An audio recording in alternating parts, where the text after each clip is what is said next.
and welcome. Tonight, organised Labour threatens to shut down activities nationwide from next Tuesday to protest attack on NLC President Joe Ajaero and other Labour leaders in Owerri, Imo State. As the death toll in the Israeli-Hamas war continues to rise, Nigerian Senate calls for global intervention to end the massive devastation in the region. And ahead of the off-season election in Bayelsa, Imo and Kogi states, Inspector General of Police Kayode Egbetokun orders restriction on movement in 3 states, also deploys additional personnel. On business news tonight, global crude price benchmarks fall below $78 per barrel as mixed Chinese economic data overshadow concerns of Israel-Hamas war escalating to broader regional conflict. On sports news tonight, Shakhtar Donetsk stunned FC Barcelona to end the Spanish champions' unbeaten run in the Champions League as Dortmund also pick a vital win against Newcastle United. And from Abuja, it is 4 days to go and the political parties have hit the streets for the final lap of campaigns in Bayelsa, Imo and Kogi governorship election. And in international news from London, dozens of people have been reported killed by overnight Israeli airstrikes in the Gazan cities of Khan Yunis, Rafah and Deir al-Balah. We begin with Labour matters, where the leadership of the Nigeria Labour Congress, NLC, and that of the Trade Union Congress, TUC, have declared a nationwide strike beginning Tuesday, November the 14th, 2023, to protest the attack on the president of the NLC, Mr. Joe Ajaero, and other Labour leaders who were attacked at a protest in Imo, Owerri, the state capital.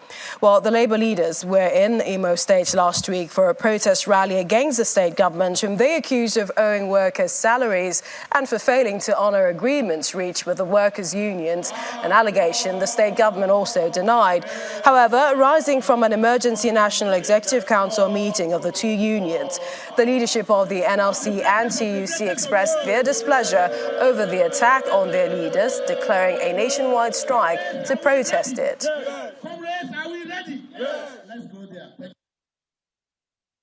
The neck of both Congresses frowned at what happened in Imo. We frown completely at it. It shouldn't have happened. For the president of the Nigerian Labour Congress leading workers to examine and protest the non-payment of salaries of some of the workers in Imo, to protest the declaration of ghost workers when these people actively go to work every day, and several issues that have bedeviled workers in Imo State.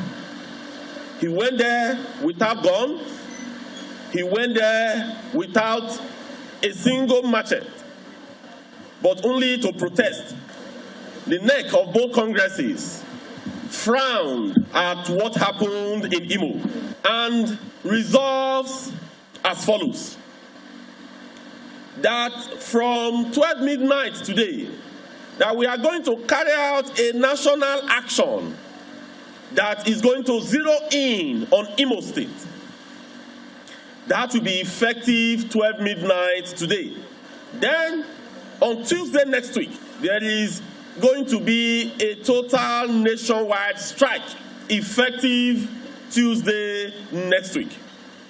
Because as of last week, we issued a directive, and in that directive, we had some series of actions that are stated therein, and none of them, as of today, has been met. We head to the National Assembly, where the Senate has urged the federal government to join other countries and call for a ceasefire in the Israel-Hamas conflict. Referencing the Nigerian civil war and the horror encountered by Nigerians, the Senate equally urged the United Nations to revisit the issue of a 2-state solution as a proposed framework for resolving the Israeli-Palestinian conflict. Meanwhile, the Senate has launched an investigation into allegations of nepotism and illegal recruitment in the federal civil service. Our state Senate correspondent Gloria Mizuke has more. The ayes have it. The Israel-Hamas conflict surprisingly takes center stage at the resumption of plenary in the Senate. The lawmakers debate the issues, amplifying the need for a ceasefire. The concern of the people all over the world is that this conflict can spread, but we don't want to spread. And that's why this motion is very, very important. The world knows that an eye for an eye will lead to everybody not having any eye at all. In fact, it is even feared that if the escalation of this war continues, it may lead to World War III. This Senate to call on the federal government of Nigeria to, as a matter of urgency, take necessary steps in conjunction with other countries and the United Nations to immediately end the conflict, ensure ceasefire, urge the federal government of Nigeria to press for a two-state solution as a panacea for permanent resolution of the Israeli-Palestinian crisis.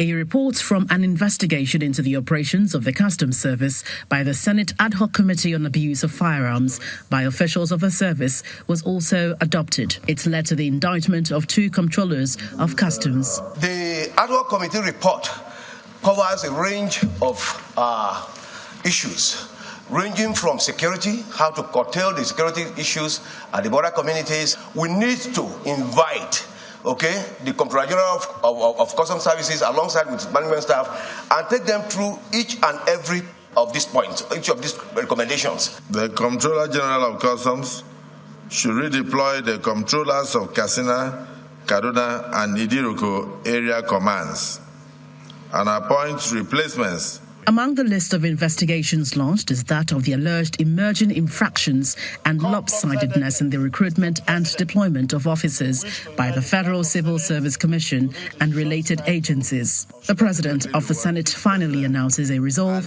to advance a probe into allegations of favoritism, nepotism, and illegal recruitment in the Federal Civil Service. From the National Assembly, Gloria Omezuke, Channels Television News. Ahead of the off-season elections, the Inspector General of Police, Kayode Gbetukun, has announced that there will be no vehicular movement as well as movement of canoes, ships and other means of transportation via waterways in Imo, Kogi and Bayelsa starting from Friday, the 10th of November. Mr. Gbetukun, who said the decision was in line with measures put in place to ensure free, fair and credible elections in the state, also barred some state security outfits like Ebubuagu and other quasi outfits from carrying out operations during the exercise. According to the force's PRO, Muyiwa Adejobi, the 3 states have been fortified with different security equipment, including helicopters that will be for aerial patrol. The Nigerian Police Force has undertaken comprehensive preparations to ensure the success of the upcoming elections. We have strategically deployed our personnel to these states to provide security and maintain law and order throughout the electioneering process, following training on professionalism, neutrality, and best practice carried out for officers and men deployed for the election duty. Our objective is to create an environment where all citizens can exercise their right to vote without fear or intimidation. Also, the Inspector General of Police has ordered the restriction of all forms of vehicular movement on roads, waterways, and other forms of transportation from 12:01 a.m. to 6 p.m. on election day, that is 11th of November 2023 in the affected states, with the exception of those on essential services such as INEC officials, accredited electoral observers, ambulances responding to medical emergencies, firefighters, and the media, etc., etc. We head to the campaign grounds now, and it's less than 4 days to the governorship election in Bayelsa, Imo and Kogi states, and the political parties are rounding up their campaigns. Now, in Imo State, the state governor and governorship candidate of the All Progressives Congress, Hope Uzodinma, is promising that his government will consolidate on the achievements made in his first tenure, infrastructure ensure that all ongoing projects in the state are completed. The governor made the disclosure when his campaign train visited Ihite, Boma, Onuimo and Idato North local government area of the state to woo voters ahead of the election.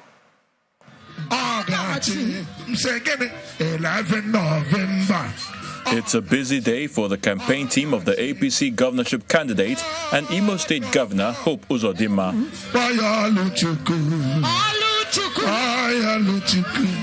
At Idato North local government area of the state, Governor Uzodimma asked the people to come out and vote for the APC come Saturday, November the 11th. Saturday is that date we've been waiting for.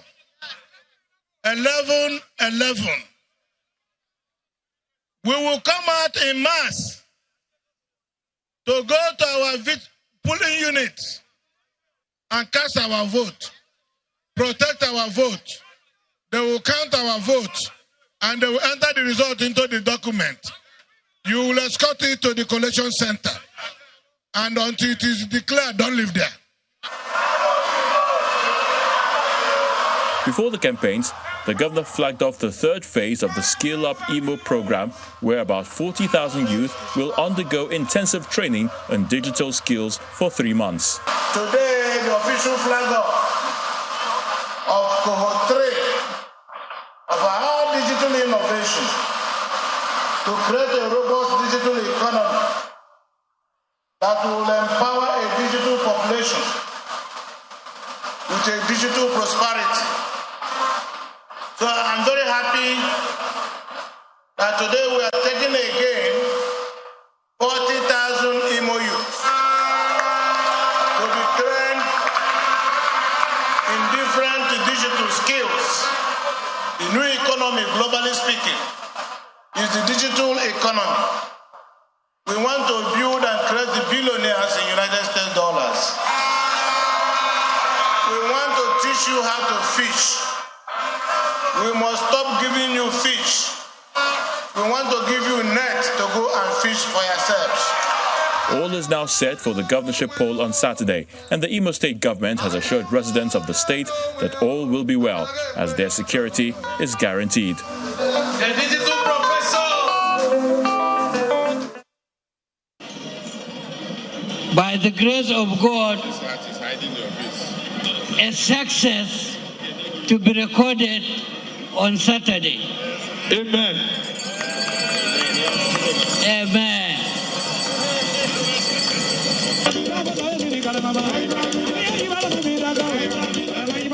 And after weeks of campaigning across the 8 local governments of Bayelsa State, the state governor, PDP governorship candidate Doye Diri, received the party's flag at the grand finale of the party's campaign in Yenagoa, the state capital. The rally, which held at the Oxbow Lake Pavilion, was attended by several of the party's bigwigs, including serving governors, as well as former and current national leaders of the party. The state governor, Doye Diri, spoke on how the party has impacted the state positively in company of other governors in the last 4 years, and also why it should be given another chance.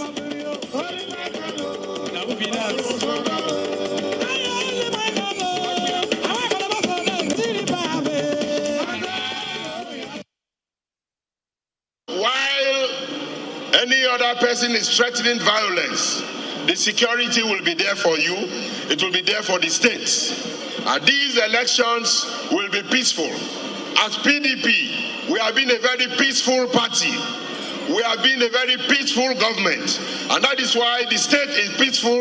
We took it over and we continued and furthered with the peace of Bayelsa. I know that our governor is well loved by his people. Now so, because he is a good man. And it is already established in the holy books that when the right people that have feelings for the poor people, that is concerned for the youth and women and people with disability, when they're in position, there will be prosperity and the people will live in peace. Whether you are from Bayelsa or from anywhere in the world. And our governor here is a symbol of what we are talking about. He is trying very hard to improve Bayelsa and make Bayelsa one of the leading states in Nigeria. We have no doubt that Bayelsa is PDP and PDP is Bayelsa.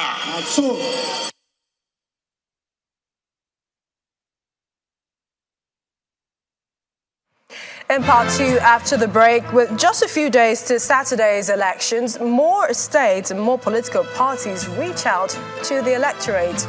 We have that and more when we return. Please stay with us.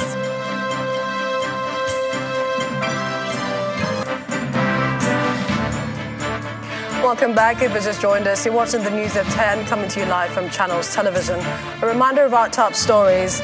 Organised Labour threatens to shut down activities nationwide from next Tuesday to protest attack on MLC President Joe Ajaero and other Labour leaders in Owerri, the Imo State capital. With the rise in the death toll of the Israeli-Hamas war, the Nigerian Senate calls for global intervention to end the massive devastation in the region. Ahead of the off-season election in Bayelsa, Imo and Kogi states, Inspector General Police Kayode Egbetugu orders restriction of movement in the three states, also deploys additional personnel.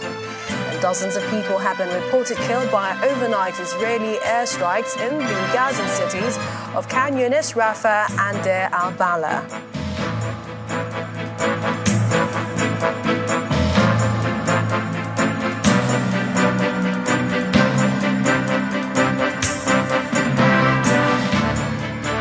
There's a lot more campaigns happening in Kogi State. Gloria Mezoke has that story and more. Hi, Gloria. Many thanks, Millicent. Here in Abuja, we begin with Governor Yahaya Bello of Kogi State, who is again promising to improve the welfare of civil servants in the state, even in the last days of his administration. He made the pledge during a meeting with permanent secretaries, directors and members of the Organised Labour held in Lokoja, the Kogi State capital. The civil servants and members of Organised Labour are gathered here at the banquet hall of the Lord Lugard House in Lokoja for a meeting with Governor Yahaya Bello. The meeting begins on a happy note with words of commendation for the state governor. The upward review of our duty turn allowance that you graciously granted in order to meet the challenges of the present economy, up to the steady payment of salary and pensions to workers, and then the cash backing of 2017 to 2018 promotions. We can go on and count our blessings under the GYB administration. We say thank you, sir. His Excellency, thank you for all you are doing. All you have done and what you are doing and what you have done before. God will continue to elevate you. You grow high in your life. And we are behind you to assure you and assure you that we are behind you. Any direction you say we should follow, we are ready. Members of Organised Labour are grateful for the industrial harmony they had with the state government and want the governor to do more. Your Excellency, I believe by now you might have read all our charters of demand.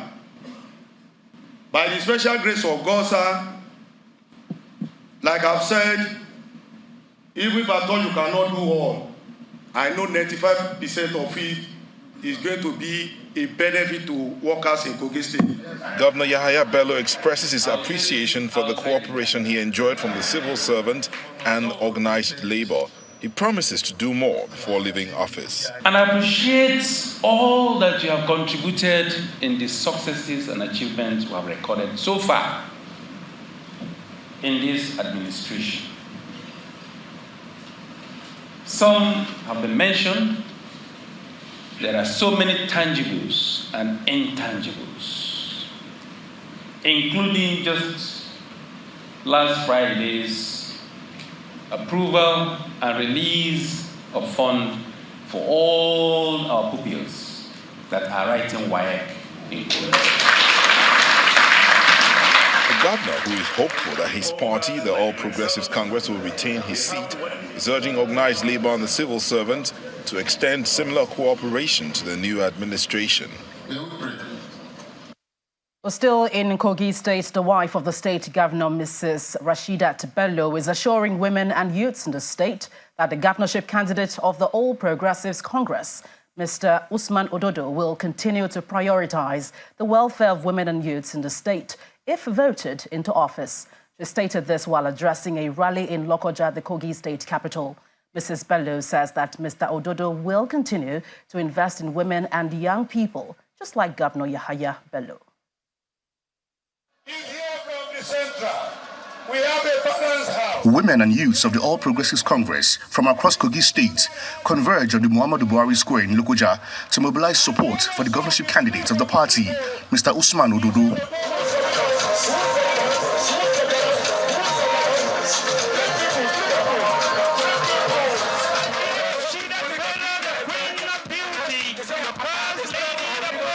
The campaign trail is joined by the wife of the governor as she reiterates the resolve of the APC candidate to continue empowering women and youths. My husband has this special love for women empowerment, and by the grace of God, we are going to make sure that we push women up there where they ought to be.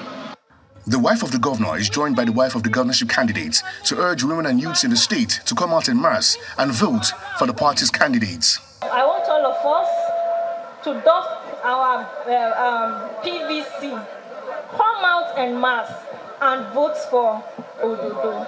I want women and youth to come out in mass, to vote in mass, and appreciate the Almighty Allah to making this cause possible to us today. Ahead of the elections on Saturday, November 11, the APC is urging its supporters to go back to their local governments and continue to campaign peacefully for the candidates of the party. Dele Omoyeni, Channels Television News. Well, staying with Kogi State, the deputy governorship candidate of the African Democratic Congress, ADC, Dr. Idris Omede, has applauded members of the TIV community in the state for endorsing the candidate of the African Democratic Congress. Well, speaking at a ceremony in Lokoja, the Kogi State capital, Dr. Omede says an ADC government will promote harmonious coexistence of all tribes in the state if elected into office. ADC! It's a few days to the November 11, 2023 governorship election in Kogi State, and members of the TIV community from the 21 local government areas of the state are in the state capital to pledge their support for the candidate of the African Democratic Congress. Many people confirm it to me what has been doing for them for so many years. Paying of school fees, WAEC, buying of motorcycle, and other many items. You know, a TIV man is a farmer, supporting TIV farmers on various ways by buying chemicals, spraying cans, water pump, giving to them. So that has prompted me to be bold enough to make sure that by the grace of God, I repeat, he may enter the Lord Lugar house. We have taken this decision not because we just want to do it, but we look at the record of the candidate of the ADC party, Honorable Leke Abejide. We see his last empowerment that he did to our people. So that prompts us that if being elected as the executive governor of Kogi State, he will know us the more. The deputy governorship candidate applauds the decision of members of the TIV community, promising to ensure greater harmony among all the ethnicities in the state. You are represented here from the various local government of Kogi State. Your number in Kogi State is very large. And by this declaration, you have shown to us that you have followed the activities of the governorship candidate of ADC as a member of House of Representatives, and you are in love with his activities, which we as a team planned to transcend through the entire state of Kogi State, if by the special grace of God we are elected come 11/11/2023. We want to thank you for this declaration and to assure you that you will not regret voting for ADC. As the race to the Lord Lugard Government House in Kogi State heats up, the African Democratic Congress is taking advantage of every opportunity to reach out to all eligible voters in the state. There's more from Kogi State. The governorship candidate of the Action Alliance, Mr. Olayinka Braimo, is advocating the implementation of regenerative agriculture as a permanent solution to conflicts between farmers and herders in the state. Mr. Braimo disclosed this as a part of his agenda at an engagement with farming communities in Ijumu local government area of Kogi State. He notes that he plans to assign 1 hectare of land to smallholder farmers for mixed cropping, while herders also develop high-yielding grasses for their livestock without the use of fertilizer and chemicals. The governorship candidate of Action Alliance, Mr. Olayinka Braimo, is meeting with farming communities in Ijumu local government area to share his food sufficiency growth plans with the people. White eagle. While the farmers commend the AA candidate for his plans, Mr. Braimo has plans to resolve the conflicts between farmers and herders. Would they do farm fertilizer and chemical is too cost. So there are some people who support do a big farm, they cannot feed. So because of what, we not give money where we go buy fertilizer and chemical. So and also another suggestion. Also when we do small farm again, there's some Fulani people that destroy our farm, the one that we already do lotus. So that's our problem that we have in our community. The solution is this: regenerative agriculture, the mixed cropping system, that allows you to be able to make the most of a space of land, So in the case of the herders, so we're going to be training them. We've been engaging with them already. We're going to be training them on regenerative agriculture in terms of livestock, whereby they'll be able to save 2 years. For a Sokoto Gudali, it will take 4 years before they can go to the market.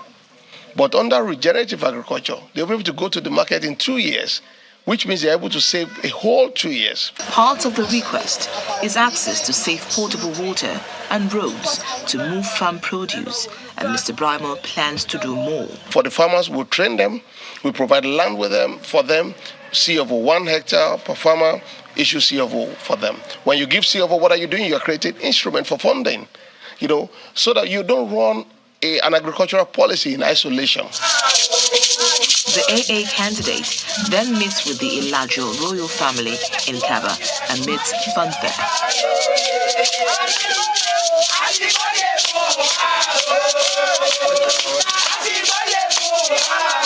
His agenda delights the royal family and recommends him to voters. Innovations are good and novelties are also good. He's going to bring in, from the way I see him and from the way I've heard him talk, using statistics like the late Chief Obafemi Awolowo of blessed memory, I believe that he has something to deliver. The AA governorship candidate is planning to hold more engagements as he continues his issue-based campaign strategy across the state. Well, still to come on the news at 10, global crude oil price benchmarks fall below $78 per barrel as mixed Chinese economic data overshadow concerns of Israel-Hamas war, escalating to broader regional conflict. Well, that's in business news. We'll join us again. Welcome back to Lagos. Technology and effective regulation are crucial to the success of the gaming industry in Nigeria, and this assertion is coming from no less a person than the Director General of the National Lottery Regulatory Commission, Mr. Larry Gbajabiamila. Speaking at the end of a 2-day conference in Lagos, Mr. Gbajabiamila advised operators in the industry to be ready to play according to the rules of the game at all times. It was also an opportunity for the Commission to recognize some individuals and operators for their contribution to the growth of the industry. Registration processes using technology. As the International Gaming Conference winds down, participants and industry experts explore innovative solutions to tackle inherent challenges and strategies to redefine the lottery and gaming industry in Nigeria. The major challenge we have in the industry at the moment is lack of a uniform KYC processes. We've learned a little bit in the United States about how to reduce gambling harm. You have to give people tools, and you have to give regulators tools in order to be able to protect consumers while still having a sustainable industry. In his closing remark, the Director General of the National Lottery Regulatory Commission admits that the conference has lived up to its expectation. Discussions and ideas exchanged during this conference have illuminated the path forward for us. We shall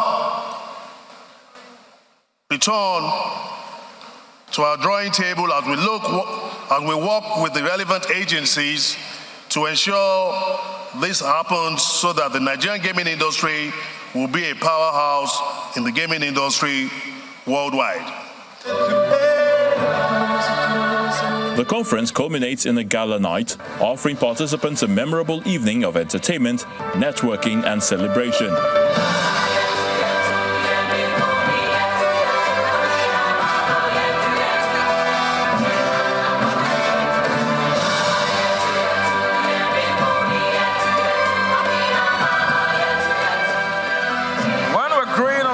He who says his mother will not sleep, you too will not sleep. Currently, these mothers will sleep and leave you with nanny. The highlight of the night is the presentation of awards to individuals and operators who have made remarkable contributions to the growth of the industry in various categories. In recognition of their compliance, performance and growth, Premier Lotto and 1xBet receive awards for the Operator of the Year in the core lottery and sports betting categories. After the awards, the dance floor opens for all. Beyond the conference, there's much work to be done to reposition the Nigerian betting and gaming industry for higher profitability and socio-economic development.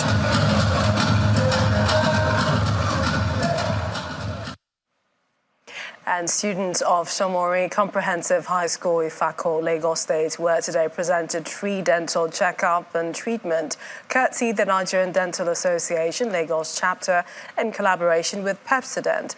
According to the organizers, the Talk to a Dentist campaign is an initiative of the World Dental Federation to help students learn about and improve on their oral hygiene, and Pepsodent is proud to participate. Students of Somori Comprehensive High School, Ifako Ijaye, Lagos, file out in their number to the assembly ground for an all-important oral hygiene program, Talk to a Dentist. They seem excited about the opportunity being offered by the Nigerian Dental Association, Lagos State chapter, in collaboration with Pepsodent. So we are here to check your teeth. There are a number of features lined up. First, there is a brief demonstration of how to brush properly. When you want to brush, you must separate your mouth, the upper and the lower, separately. So when you go like this, that's not how to brush. You take your upper, you brush the upper into your mouth like this.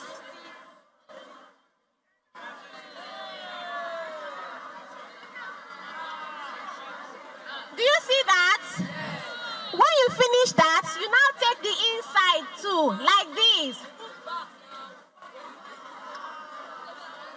While 90% of tooth decay cases are believed to be left untreated, about 350 of these students would enjoy free checkup and treatment. Last year we were in Surulere. We did the Surulere local government, and we also were at Ansaudin Boys High School. The turnout has been fantastic. Most people were happy at the information, the advice, the education that they got. As for Pepsodent, there is no better way to show commitment to improving on oral hygiene other than to support a cause this noble. It's been very exciting talking to the children, and we are not going to relent. We are going to continue in this fight to make sure that we eradicate oral health diseases in Nigeria. The beneficiaries are glad this came their way. On behalf of the students, too, I want to say thank you to Nigerian Dental Association and the PEP students. We appreciate them, and I believe that we have learned a lot today. Pepsodent, a product of Unilever Nigeria, boasts of triple protection, including anti-cavity. And the management says its partnership with the Nigerian Dental Association to take oral hygiene to schools nationwide is a breath of fresh air. And as part of its corporate social responsibility, Guinness Nigeria PLC says it will continue to do all possible to make life better for its teeming consumers wherever located. The managing director of Guinness Nigeria PLC, Mr. John Musunga, gave this pledge while presenting renewable solar-powered boreholes to the agrarian community of Ibarapa East in Oyo State. According to him, more than 11,000 people would have access to clean water under company's Water of Life initiative. It's a joyous moment for the people of Ibarapa East local government area of Oyo State in southwest Nigeria.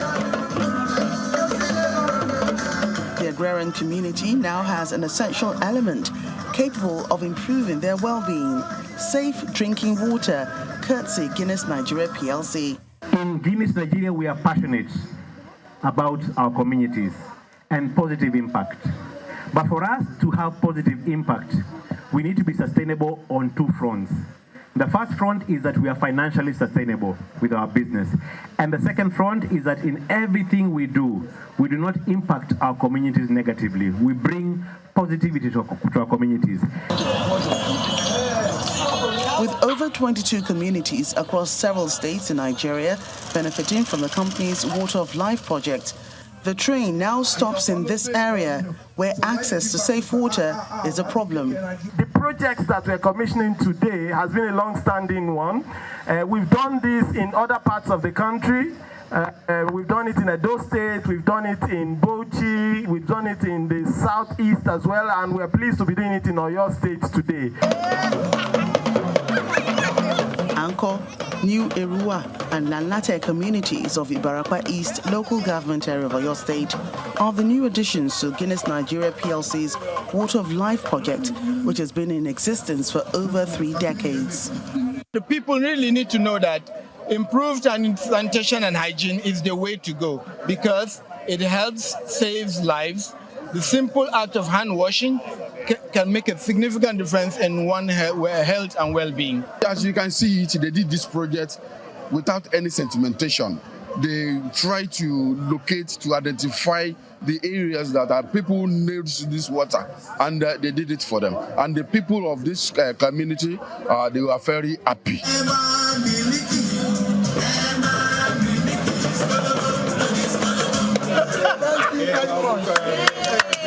The brewing giant says it's committed to providing access to safe drinking water for communities that lack such across the country. Business News is next. Here's Anne Waldo.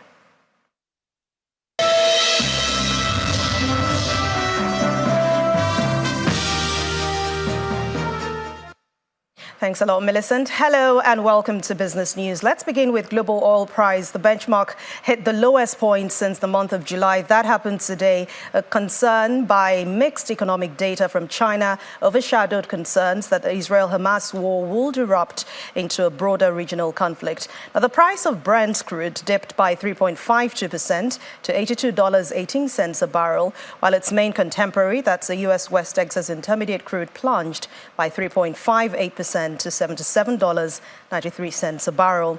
China, which is the world's second largest economy, reported a 6.4% drop in exports in US dollar terms from the month of October. And that's when you compare it to the same period 1 year ago, which is worse than 3.3% drop predicted by a Reuters poll. President Bola Ahmed Tinubu has approved the appointment of 3 new executive commissioners to serve in the Nigerian Upstream Petroleum Regulatory Commission and the redeployment of 1 current executive commissioner.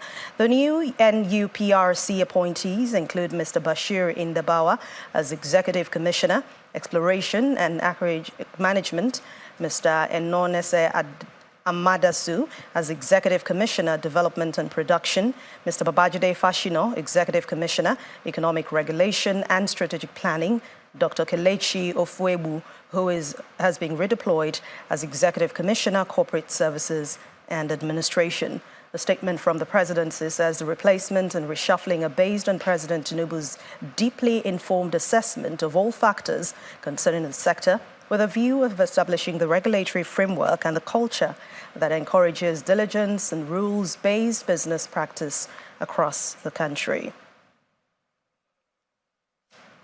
Let's head to the stock market now. It is enjoying a bullish trend today. The color is green. The all-share index hit an all-time high at the close of trade today. Willie Bong has the details.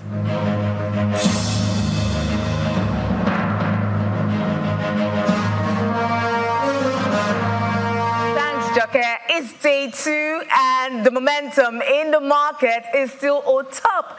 As the French would say, the all-share index quickly made a reversal from negative performance at intraday to a 0.19% close in positive territory. A lot of buy decisions by investors for stocks in Lafarge, FBN Holdings, PZ Cussons definitely made that happen today. However, we're still seeing negative sentiments in terms of market breadth. We see the number of gainers in the market. We had 22 stocks gaining while 24 lost today, but that gap appears to be closing very quickly. Hopefully, we have more gainers in the market tomorrow. But very quickly, before I wrap up, Japan Gold intends to raise additional capital of 20 billion naira through special placements.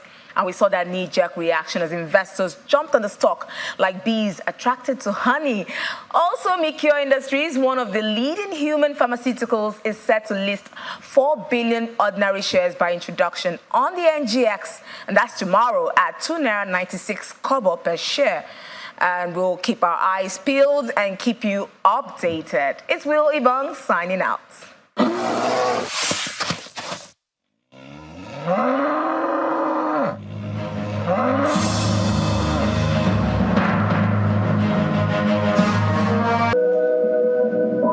And that's Business News for tonight. Thank you for watching. I'm Anne Nwawadu. The rest of the news at 10 continues now with Millicent. Thanks, Anne. And to around the world in 5, Israeli leaders are beginning to make bold claims on their military progress in Gaza. Defense Minister Yoav Gallant says its troops are now well established in the heart of Gaza City. Here's Simon Pusey with other international stories. Good evening and welcome to the channel's studios here in London with your international news around the world in 5. Dozens of people have been reported killed by overnight Israeli airstrikes in the Gazan cities of Khan Yunis, Rafah and Deir al-Balah. The cities are in the southern part of the Gaza Strip, where civilians have been advised to move by Israel's military. The Israeli Defense Forces say they took control of a Hamas stronghold in northern Gaza in recent fighting. Here, a video released showing the destruction of a tunnel which they said was a Hamas structure. But the UN Humanitarian Office says services in Gaza are close to breaking point without fuel supplies. As you've seen the reports, Al-Shifa Hospital reported that the solar panels on their roof had been struck too. That means the only remaining electricity source they had gone. You asked, I think, when will we start to be critical or something like this? When will this start to be an issue? We're in the middle of it. More and more facilities are closing down. A senior Hamas leader has refused to acknowledge that his group killed civilians in Israel, claiming only conscripts were targeted. Musa Abu Marzouk said women, children and civilians were exempt from Hamas's attacks. His claims are in stark contrast to the wealth of evidence of Hamas men shooting unarmed adults and children. The proof includes video from Hamas body cameras and first-hand testimony given to international news networks. People in Israel have been marking exactly 1 month since Hamas launched its brutal assault, killing 1,400 people and taking over 200 more hostage. People stood and sang Israel's national anthem here. Here chanting "Bring them home" in central London. While here, people marked the moment the attack began in the skies. Events have been held across the country, the largest in Tel Aviv and Jerusalem. King Charles has delivered his first King's Speech to Parliament, marking the start of the parliamentary year. He travelled through the streets of London in the Diamond Jubilee State Coach in a ceremony going back centuries. And devotion to this country is set by my beloved mother, the late Queen. He began by paying tribute to his darling mother and went on to list the government's current priorities. Among them will be investment in transport, laws to prevent children smoking, and tougher sentences for serious offenders. The Prime Minister says the speech represents his vision of a better Britain. Labour says it amounts to a pretty pathetic programme of tinkering. My government will, in all respects, seek to make long-term decisions in the interests of future generations. My ministers will address inflation and the drivers of low growth over demands for greater spending or borrowing. Devastating floods caused by heavy rains have submerged parts of Somalia. Aerial footage shows the extent of the flooding, which has displaced more than 113,000 people and temporarily affected hundreds of thousands more. About 10 people have died in the aftermath of the rains, and the government has declared a statement of emergency. A hat worn by Napoleon Bonaparte during his reign at the helm of the French Empire is expected to fetch €800,000 when it goes on sale at an auction in Paris. The black beaver felt hat in traditional bicorn shape was a trademark of the emperor, which came to symbolise Napoleon's historical character. The bicorn hat, together with the frock coat, forged the myth of the soldier emperor. The model that will be auctioned is adorned with a cockade that Napoleon fixed to his hat in 1815 during the crossing of the Mediterranean from his exile in Elba to Antibes, from where he led a brief return to power. And for the 166th time, horses and their riders were blessed during the traditional Leonardi ride in the Bavarian town of Bad Tolz in southern Germany. Dating back to 1772, the pilgrimage sees residents of the town and visitors make their way up to a chapel on horseback or in decorated horse-drawn carriages where they are blessed. For many people in Bad Tolz, the Catholic procession is an important date. The ride is named after the Saint Leonard of Noblac, who is considered a patron saint of livestock and especially horses in parts of Bavaria. And that's your international news around the world in 5. Now back to the channel's studios in Lagos.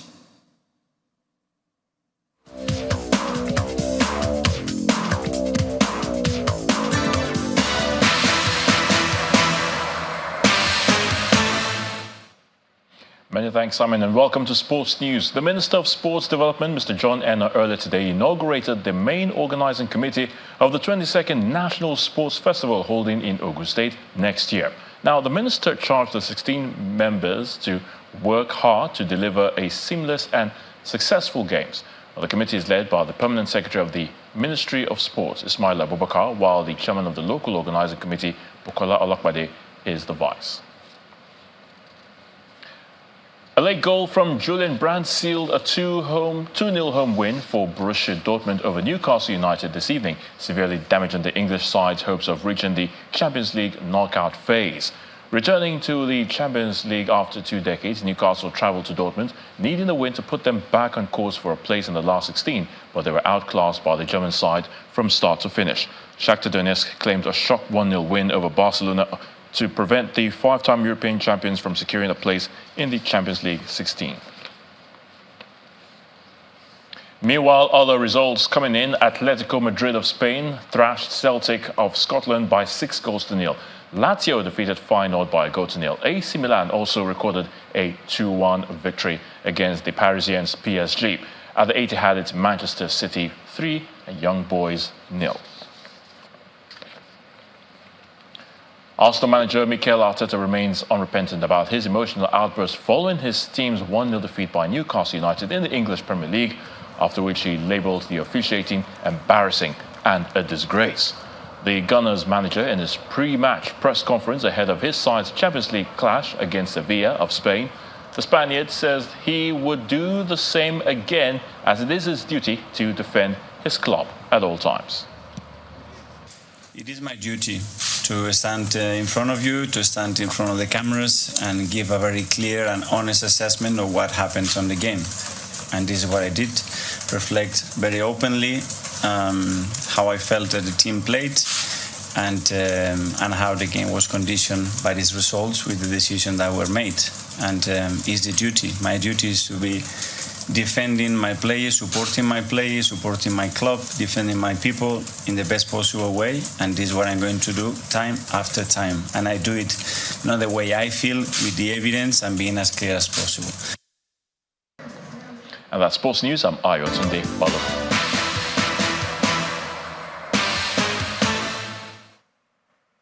And the main news again, the leadership of the NLC and TUC today declared what they called a total nationwide industrial action from next Tuesday. The Labour leaders say the strike is to protest the attack on NLC President Joe Ajaero and other Labour leaders in Owerri, Imo State. And dozens of people have been reported killed by overnight Israeli airstrikes in Gaza cities of Khan Yunis, Rafah and Deir al-Balah. That's your news at 10 tonight. Many thanks for watching. I'm Millicent Walker. Have a good night and stay safe.